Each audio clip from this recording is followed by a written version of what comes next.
Hi guys, it's Ray here from Man City Fan Chat. Well, it looks like we're going to smash our transfer record with the purchase of Rodri, rumoured to be around the £62.5 million level. Previous record was 60 million when we bought Riyad Mahrez last summer.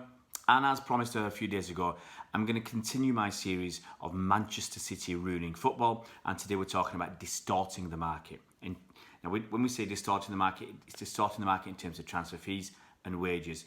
Now, it's a criticism that's been labelled at City from certain quarters, usually fans from other clubs saying we're spending so much money, it's financial doping and it's not fair, and from even presidents of other leagues like Senor Tebas in La Liga in Spain, I said it before, I did a story about this a few weeks ago, where he's just coming out with absolutely ridiculous comments and ridiculous statements. And it's really just to try and get a pushback against the Premier League and Manchester City in particular, and as well as that PSG, because Barcelona are still smarting, absolutely smarting. They're really annoyed that Neymar was plucked from their team by PSG by paying that ridiculous €200 million release clause, which they never thought anybody was going to pay that. Anybody had the money to get anywhere near that, and PSG just came along and blew them out of the water.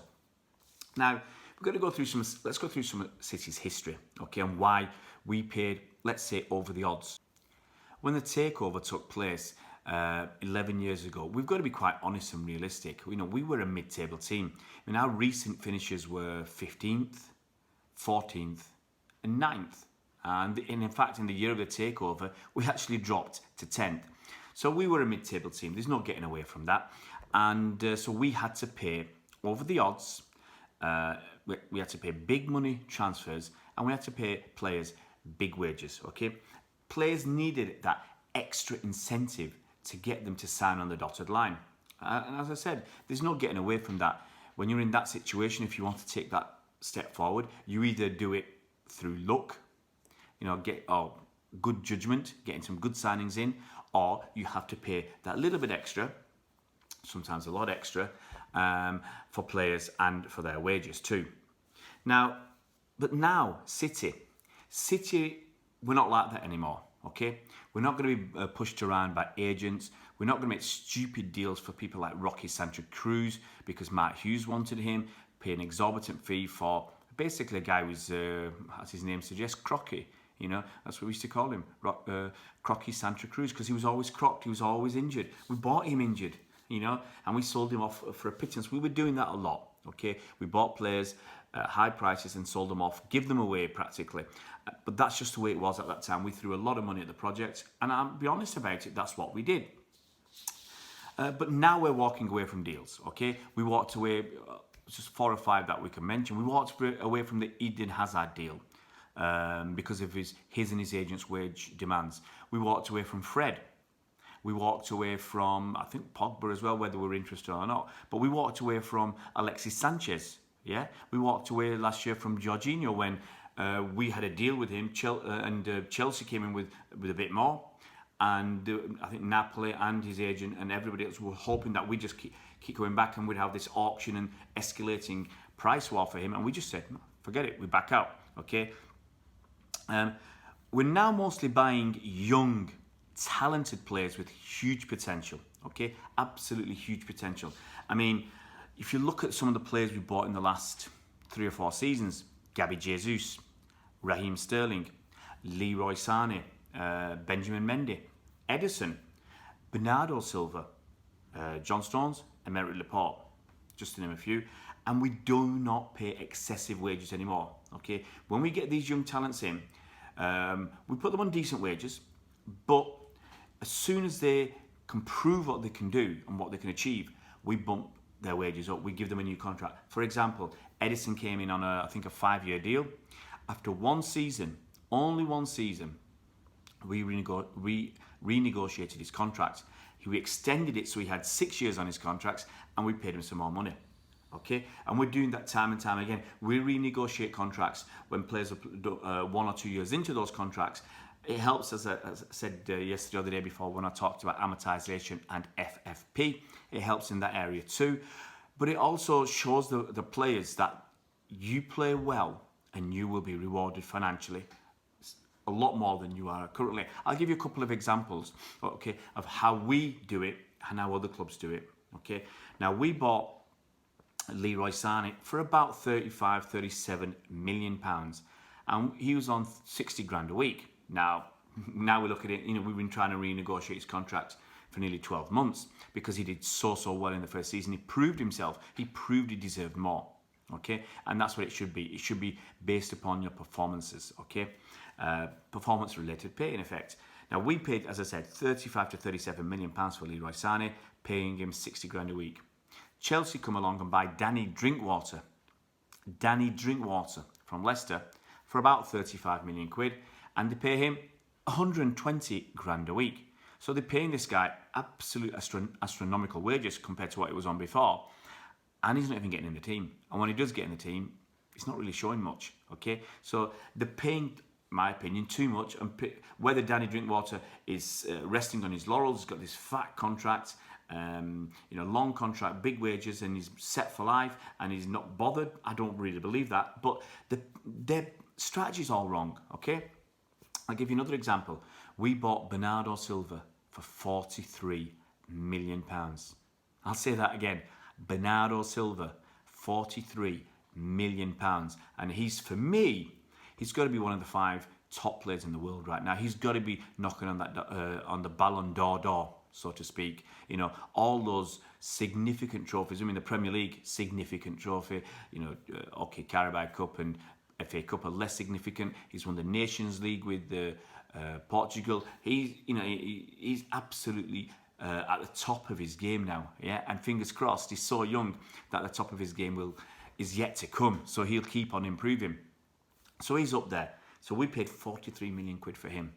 Chelsea paid about 40 million quid for Bakayoko. Yeah. So other teams are making mistakes. Other teams are doing things wrong, and now people want to batter City.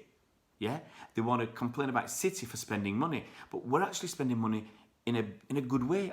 We've got a strategy. Other clubs, some of them are just throwing money at their projects, at their problems, and hoping they'd go away. The same way we did it 10 or 11 years ago. We threw money left, right and centre because we didn't know where we were going. We didn't have that structure. Now we've got that structure. We've got a great negotiator in Cheeky. We've got a fantastic CEO in Ferran, and we've got the top best manager in the world in Pep Guardiola. We've got a structure. We know what we want to do in transfer policy. We know how we want to play our football. Other teams are still floundering. Okay, and they're using their failures. They're blaming their failures on City. They're deflecting from their own poor strategy, their own poor judgment, their own poor transfer policy, their own poor decisions on managers, and they're blaming City for it. Yeah, they're trying to deflect from themselves and say, hey, poor us, it's not our fault. It's not our fault. Poor Man United, yeah, poor Liverpool, poor Chelsea, it's not our fault. It's City's fault. City are distorting. No, we're distorting the football. Yeah, we're at such a level that you generally cannot compete. Look at Liverpool last season, 97 points. They thought they could compete, okay, and we still put them to the post.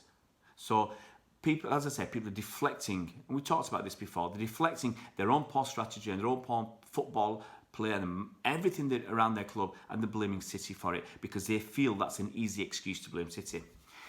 So that's some of the history. But let's look back at other clubs' history to see who is really distorting the market.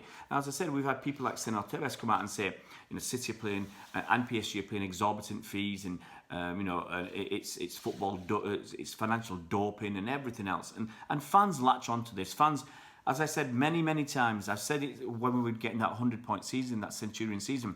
Fans, no one can beat us on the pitch. No one can compete. No one can get even close to us on the pitch. So they start attacking us for everything off the pitch. Yeah? We're winning stuff, and they're talking about the empty had. They're talking about not filling our stadium. They're talking about atmosphere at the ground. They're talking about financial fair play. They're talking about financial dope.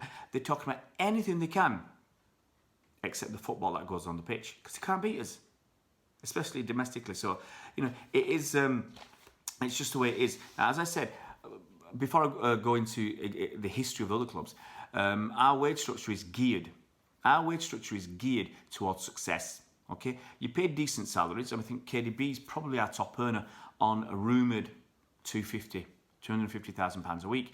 Our players are paid a lot of money in bonuses, and that's what it's structured towards. So you win stuff, you get the big bonuses. Okay, so last season we must have bust the bank a bit, with that first ever domestic treble, paying out on all the bonuses and all these wins. And heaven knows what's going to happen if we win the the Champions League, what that bonus is. So, but that's the way City do it. Other clubs, they're just throwing money at it. Look at, for instance, I'll give you that example of Alexis Sanchez. He's on a rumoured 450 grand a week. I'll take that in.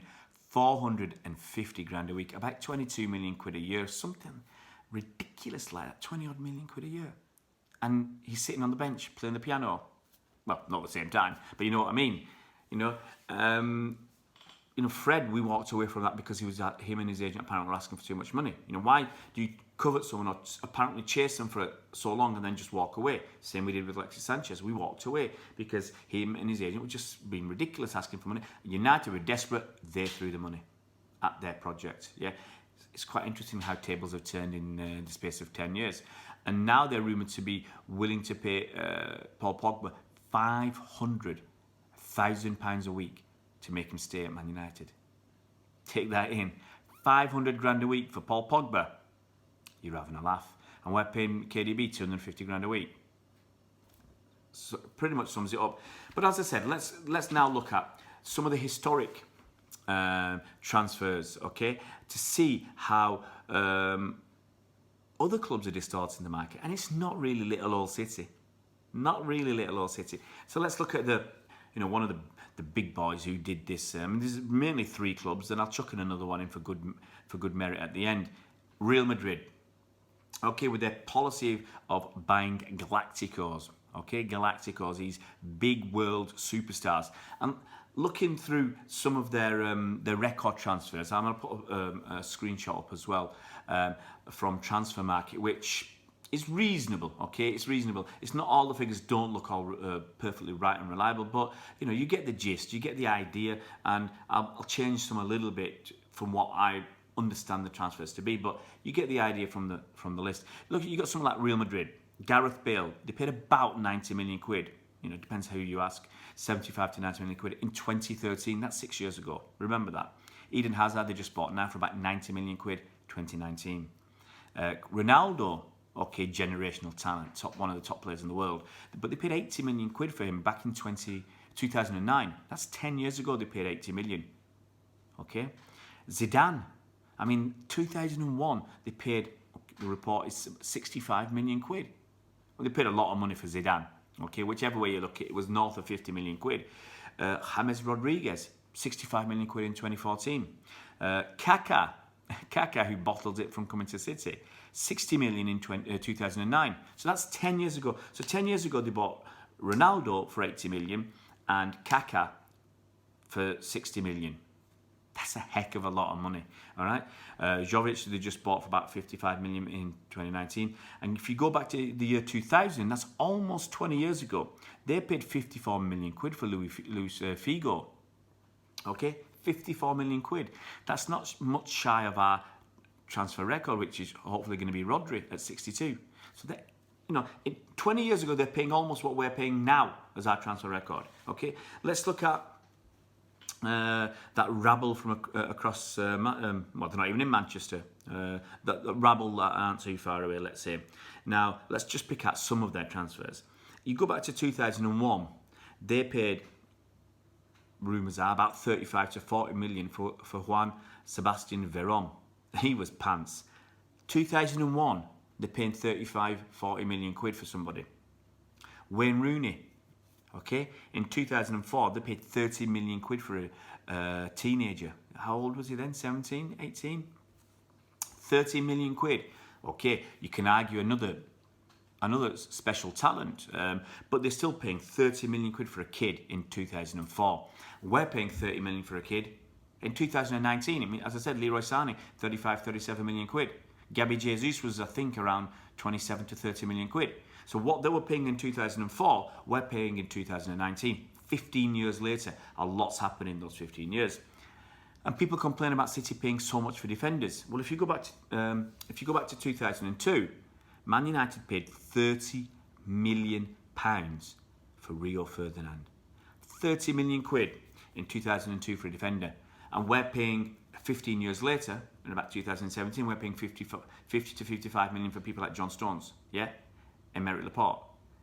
But in 2002, United paid 30 million for Ferdinand. And now look at their top purchases. You've got Paul Pogba, who they paid 90 million for. And if you add in his agent's fee, the rumours are that might come up to 115 million quid.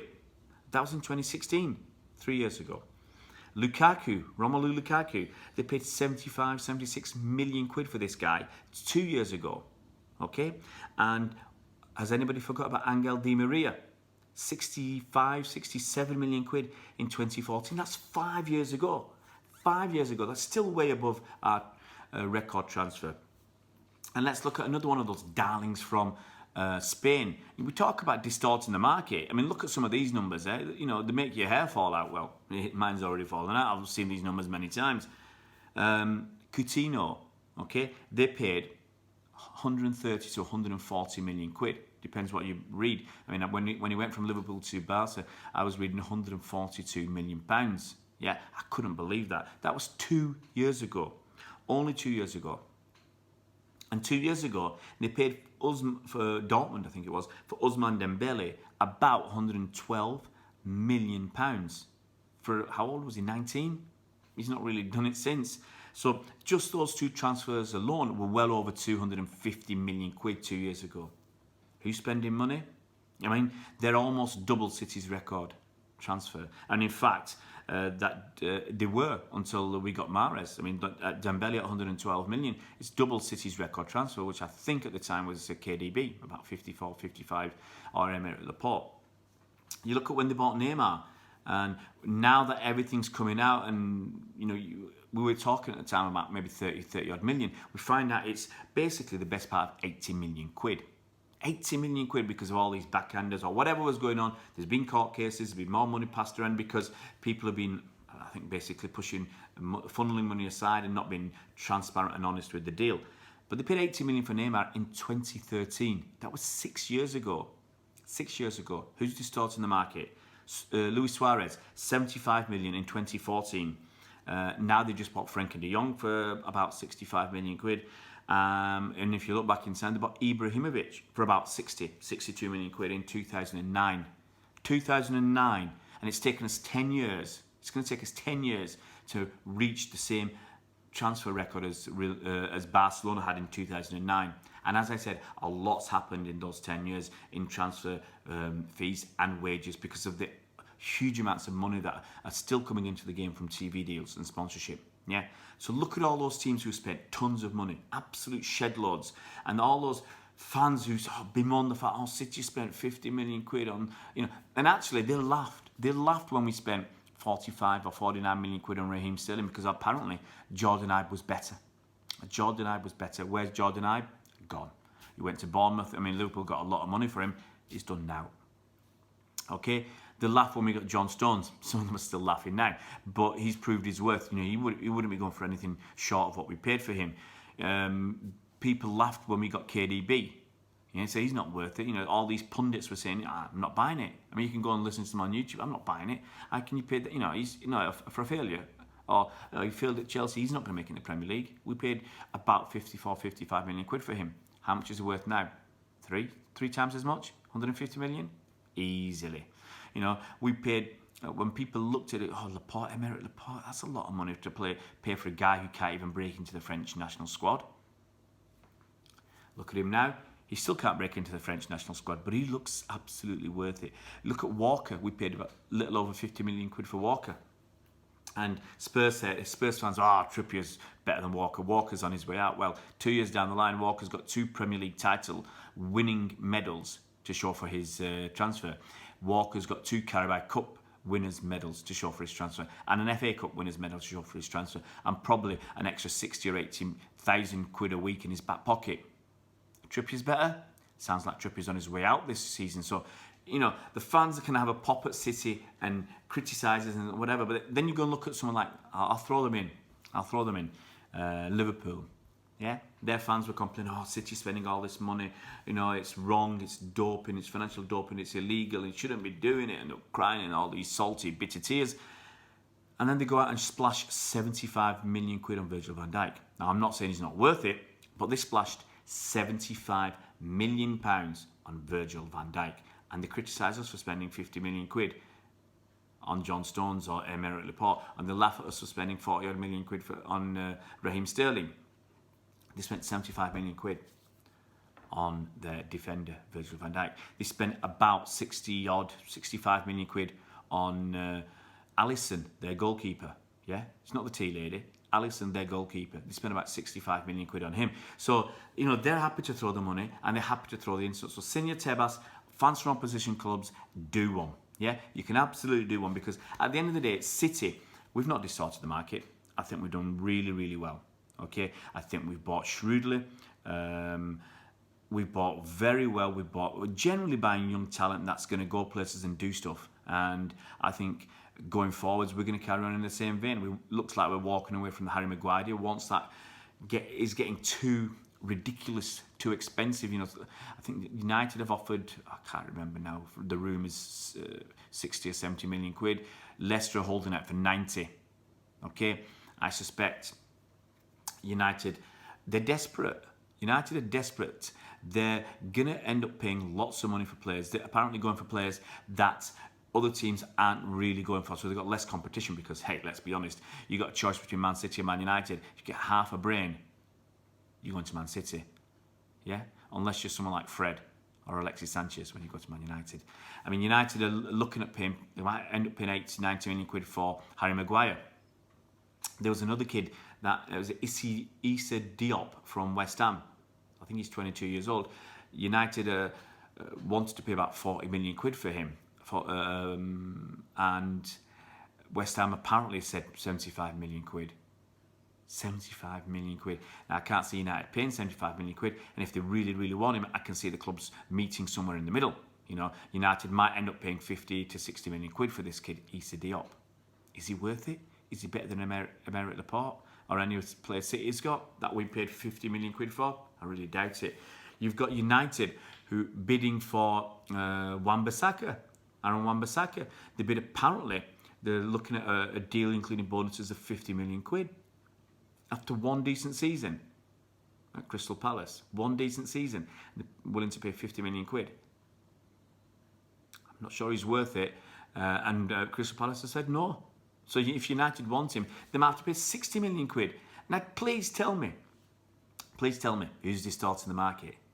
Who's distorting the market? Is it City or is it everybody else? Is it just sour grapes? And as I repeat, people's bitterness and deflection from their own failures and pointing at City and blaming City for their own failures. Barcelona blaming PSG for them losing Neymar. Hey, if you don't want to lose him, pay him a bit more maybe, or put his release clause much, much higher. Or do something, you know. But other clubs are coming along, you know, and other clubs will get money and they'll be able to, I think another reason why the transfer prices are going up is clubs are resisting selling their best players. They're resisting it partly because they know the prices are going up and up and up, and they can push, and people like United are desperate for them.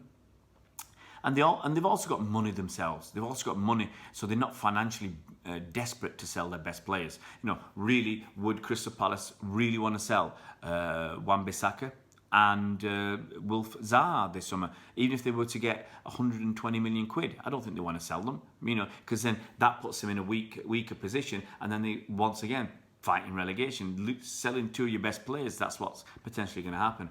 So yeah, as in a summary, City haven't distorted the market, a little bit in the early days, but the market was already distorted. It was already distorted by, you know, I'm just focusing in England and Spain, by people like Man United. It was distorted by Real Madrid and Barcelona big time. Guys, if you haven't already subscribed to our new YouTube channel about Man City, it would be absolutely fantastic if you could subscribe.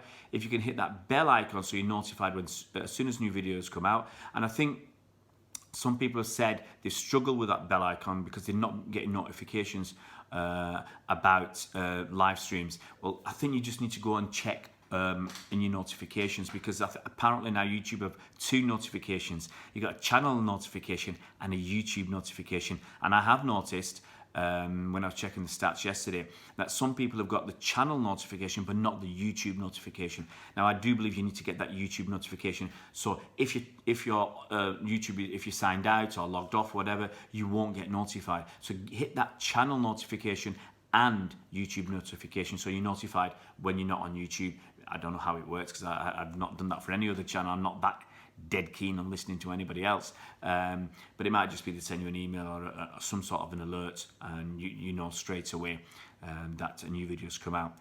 But if you can do that, as I said, subscribe, hit the bell icon, click like if you like it, tell your mates. The live streams we do every afternoon are going really, really well, very engaging, lots of fantastic questions from you guys, and we have a lot of fun. See you around, Blues.